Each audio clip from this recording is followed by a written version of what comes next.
غیر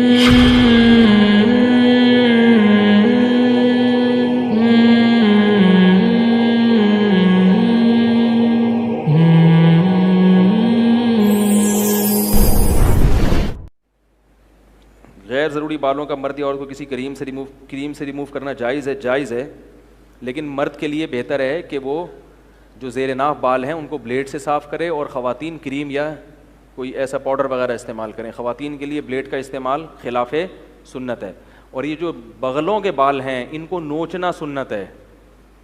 یہ جو بلیڈ سے صاف کرتے ہیں نا یہ اور گھنے پیدا ہو جاتے ہیں۔ آپ کہیں گے نوچیں کیسے، کھال ادھڑ جائے گی، تو وہ چونکہ بلیڈ سے صاف کر کے اتنے سخت بنا دیے ہوتے ہیں کہ اب نوچنا ممکن نہیں، تو اس کے لیے ویکس وغیرہ لگا کے نا وہ کپڑے سے کھینچیں تو بال جڑ سے اکھڑنا شروع ہو جائیں گے، تو پھر کچھ دنوں میں وہ بالوں کی جڑیں نرم ہو جائیں گی، پھر نوچنا کیا ہوگا، آسان۔ تو نوچنا بغلوں کے بالوں کا مرد کے لیے بھی عورت کے لیے بھی سنت ہے، اور ایک تو ثواب ہے نوچنے کا، سنت پوری کرنے کا، دوسرا اس کا فائدہ یہ ہے کہ بال پھر جلدی نکلتے بھی نہیں ہیں، اور جو نکلتے ہیں وہ بھی کیا ہوتے ہیں، بہت ہی ہلکے، اور بہت جلدی پھر وہ ہمیشہ کے لیے ختم بھی ہو جاتے ہیں۔ سمجھ رہے ہیں بات کو؟ جبکہ بلیڈ سے اگر بغلوں کے بال صاف کریں گے تو وہ اور زیادہ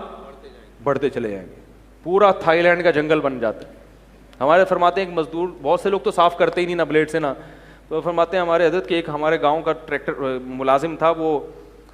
وہ جو ہے نا وہ لیٹا ٹریکٹر صحیح کرنے کے لیے، تو حضرت تو بہت ہی نفیس تھے نا صفائی میں، میں نے صفائی کی ان کی قصہ، ان کی حضرت کی نظر پڑ گئی اس کی بغلوں پہ، بہت پریشان، فرمایا ایسا لگ رہا تھا کہ جوئیں اور کھٹمل کبڈی کھیل رہے ہیں ٹھیک ہے، تو پورے تھائی لینڈ کے جنگل بن جاتے ہیں۔ تو صفائی کیا کرو اللہ کے بندو، بہت ضروری ہے یہ۔ ہمارے والد صاحب کا انتقال ہو چکا ہے جبکہ ہماری دادی حیات ہیں، ہم پر اپنی دادی کی کفالت کی کیا ذمہ داری ہے جبکہ 2 چچا بھی حیات ہیں؟ سب سے پہلے تو چچا پہ ذمہ داری ہے، پوتوں پہ اس کے بعد ہے، لیکن چچا اپنی ذمہ داری پوری نہیں کر رہے تو پوتے کر لیں، دادی ماں کی جگہ ہوتی ہے، بلکہ ہونا تو یہ چاہیے چچا پوری کر بھی رہے ہوں پھر بولے نہیں ہم جب ہیں تو چچا آپ نہیں، ابا نہیں ہے یا اماں نہیں ہے تو ان کی اماں تو ہے نا،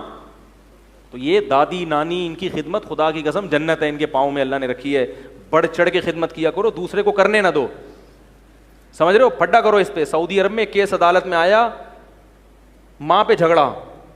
2 بھائیوں میں لڑائی ہو گئی قاتلانہ، پولیس آ گئی، بھائی کیوں لڑ رہے ہیں؟ وہ کہہ رہے یہ ماں میرے پاس رہے گی،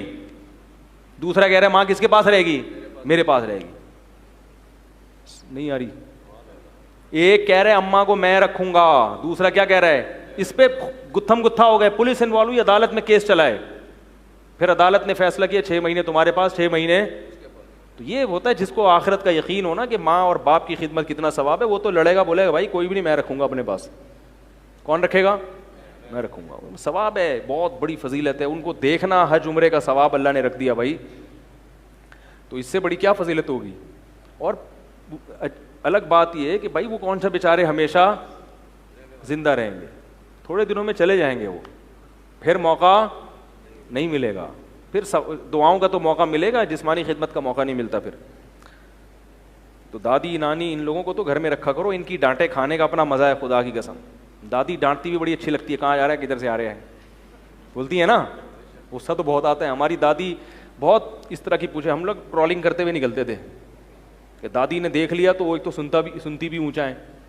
مجھے کہاں جا رہا ہے، کیونکہ پنچایت بہت ہوتی ہے بوڑھوں میں نا، دادی کو بولو دودھ لینے جا رہا ہوں، مسعود لینے جا رہا ہے، ایک آدمی ٹینشن میں آتا ہے بھائی دودھ لینے جا رہا ہوں، چیخنا پڑتا ہے، اچھا اچھا اچھا۔ ایک دن کسی نے پوچھا مسعود کہاں ہے، انہوں نے کہا چولہے پہ رکھا ہوا ہے، وہ سمجھی دودھ کہاں ہے پوچھ رہا ہے۔ ہمارے رشتے داروں میں ایک بوڑھی خاتون تھی، اونچا سنتی تھی، ان سے کسی نے کہا اکرم کہاں ہے، انہوں نے کہا الماری میں رکھا ہوا ہے، نے کہا اکرم پوچھ رہی ہوں بھائی، نے کہا اچھا میں سمجھی بکرم کا پوچھ رہی ہوں۔ ایک دن کسی نے پوچھا کہ نواب صاحب ہیں، ایک ہمارے محلے میں ہوتے تھے، انتقال ہو گیا اللہ مغفرت کرے، ان کی گاڑی جل گئی، تو وہ کہنے لگی ہائے ان کا تو بڑا نورانی چہرہ تھا، ہم نے کہا گاڑی کا چہرے سے، ان کا اچھا میں سمجھی داڑھی جل گئی ان کی۔ تو بوڑھے اونچا سنتے ہیں، ان کو 2 3 دفعہ چیخ چیخ کے بتانا پڑتا ہے، لیکن جب بوڑھا دنیا سے جاتا ہے تو گھر کی رونق اور برکت ختم۔ تو بوڑھوں کی یہ چیزیں برداشت کیا کرو، کیونکہ تمہارے اوپر بھی کل بڑھاپا یہ جوانی کی جولانیاں سب کی ختم ہو جاتی ہیں, کمر سب کی جھک جاتی ہے, دانت مسکرانے کے لیے ادھار لینے پڑتے ہیں دانت کے. بھائی آج جتنے اداکار ہیں نا جو بوڑھے ہو گئے ہیں, یہ باقاعدہ 32 لوگوں سے ادھار لے کے آتے ہیں, یار آج فلاں جگہ خطاب کرنا ہے, تھوڑا سا ایک بتی مل جائے گی, کرائے پہ مل جائے گی. صحیح ہے نا, تو ایسا ہوتا ہے.